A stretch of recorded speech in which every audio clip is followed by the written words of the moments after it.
ग्रामीणों को शमशान घाट नहीं बनाने दे रहा है। देखिए श्योपुर से सरकारी जमीन के लिए तरस से लोगों के गांवों के हालात। ये देख रहे हो कितनी जनता पड़ी है यहाँ पर, क्या हालत हो रही है। ये सरपंच सेक्रेटरी की वजह से हो रहा है ये सब कार्यक्रम। सर बहुत परेशानी होती है, रास्ता भी पूरा बेकार है। नाम मात्र का शमशान है, कह सकते हैं पूर्वज शुरू से ऐसे ही जलाते आ रहे हैं। श्योपुर में सरकारी सिस्टम के विकास के बड़े बड़े दावों के बीच आज भी कई गांव मूलभूत सुविधाओं के लिए तरस रहे हैं।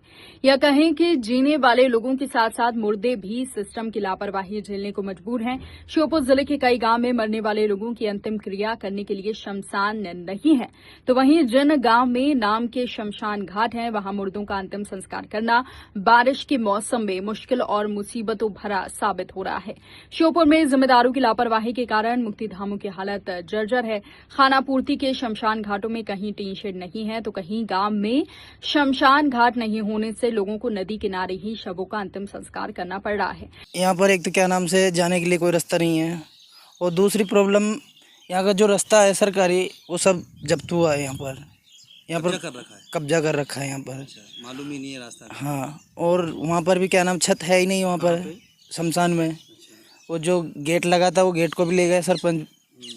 और क्या नाम से जो कोई आदमी व्यक्ति मरता है तो उसको जलाने के लिए समस्या आती है, कोई पन्नी लगाकर बड़ी मुश्किल से ले जाना पड़ता है ये शमशान। बारिश में खासकर। हाँ, बारिश में और सर्दी में भी निकलने के लिए कोई रास्ता नहीं है यहाँ पर। क्या नाम से कोई रजगा पसल करते हैं यहाँ पर तो वो निकलने नहीं देते हैं, बहुत बड़ी समस्या आती है। जर्जर हाल में पड़े मुक्तिधामों में ग्रामीणों को अपनों की अंतिम विदाई के सफर के लिए परेशानी के दौर से गुजरना पड़ रहा है।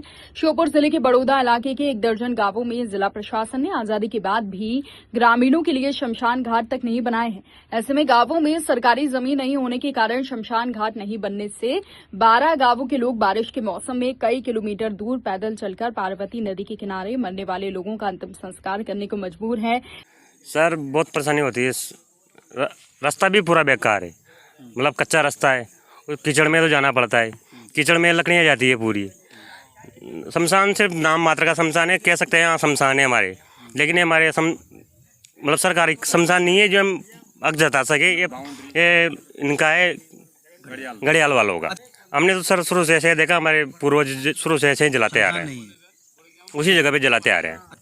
भूमि की मांग करी थी सर शमशान के लिए, पर शासन ने सुनवाई नहीं करी, हमारी शमशान के लिए कोई जमीन नहीं दी सर। ऐसे में ग्रामीणों को जीते जी मूलभूत सुविधाएं नहीं मिल रही हैं, तो वहीं मरने वाले लोगों को भी सरकारी तंत्र की लापरवाही से आखिरी सफर की मुक्ति के लिए भी 2 गज सरकारी जमीन भी नसीब नहीं हो पा रही है। गांवों में जिला प्रशासन के पास शमशान बनाने के लिए सरकारी जमीन नहीं है, तो वहीं दूसरी ओर चंबल अभयारण्य होने के कारण घड़ियाल विभाग ग्रामीणों को शमशान घाट नहीं बनाने दे रहा है। श्योपुर जिले की कुछ पंचायतों में शमशान नहीं है, ऐसे में मुर्दों को जलाने में बड़ी परेशानी आती है। और बारिश की अगर बात करें तो बारिश में मुर्दों को जलाना बड़ा मुश्किल हो जाता है, कहीं त्रिपाल ढकनी पड़ती है। तो ऐसे में कई तस्वीरें सामने आई हैं और कई जगह शमशान उबड़ खाबड़ हैं। तो शमशान जैसा आप कह रहे हैं, सभी जगह पंचायतों में मोस्टली शमशान घाट बनाए गए हैं पंचायतों के द्वारा, और पंचायत के जितने गाँव उन गाँव में भी बनाए गए हैं। हो सकता है कि जो कहीं ना हो, आप शायद बात कर रहे हो जो चंबल किनारे के जो कुछ गांव हैं जहाँ पर घड़ियाल परियोजना चलती है, तो वहाँ पर चूँकि वो वन विभाग की भूमि है, वहाँ बनाने की अनुमति नहीं होती है, तो इसलिए अब शायद वहाँ 1-2 जगह ऐसी हैं, उसमें भी हम वैकल्पिक व्यवस्था के लिए प्रयास कर रहे हैं। और जीर्ण हालत में कहीं होंगे तो जो भी दिखवा लेते हैं, क्योंकि बारिश का भी टाइम है, सभी को दुरुस्त कराया जाएगा, उनके रास्ते भी दुरुस्त कराए जाएंगे।